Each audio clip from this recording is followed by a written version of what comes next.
அது எப்படிதான்னு தெரியல. எல்லாரும் சொல்லி வச்ச மாதிரி ஒரே கேள்வியே கேட்குறாங்க.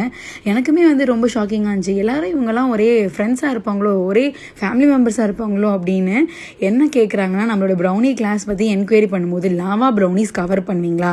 அப்படின்னு தான் கேட்குறாங்க. ஸோ என்னடா இதுக்கு இவ்ளோ வரவேற்பு குடுக்குறாங்களே அப்படின்னு சொல்லிட்டு நான் சொல்லியிருந்தேன், கண்டிப்பா லாவா ப்ரௌனிஸும் நான் உங்களுக்கு கிளாஸ்ல செஞ்சே காட்டுவேன் அப்படின்னு சொல்லியிருந்தேன். அது மட்டும் இல்லாம 3 டைப்ஸ் ஆஃப் கனாச்சஸ். அந்த கனாச் வச்சு எப்படி ஸ்லாப் ரெடி பண்ணுறதுக்கான டிப்ஸ் நம்ம என்ன மாதிரிலாம் மெத்தட் ஃபாலோ பண்ணணும். அது மட்டும் இல்லாமல் ப்ரைஸிங் எப்படி நம்ம ப்ரௌனிஸ்க்கு ப்ரைஸிங் கேல்குலேட் பண்ணுறது அப்படிங்கிறது தான் ஒரு முக்கியமான விஷயம். பிகாஸ் நிறைய பேர் நம்ம ப்ரௌனி செஞ்சுருவோம். பட் எப்படி சொல்கிறதுனா நம்ம ரா மெட்டீரியல்ஸ் காஸ்ட்டை விட கம்மியாக கொடுத்துட்ருப்போம். ஸோ அந்த மாதிரிலாம் இல்லாமல் எப்படி ஒரு ரீசனபிள் ப்ரைஸ்க்கு நம்ம கொடுக்கலாம்.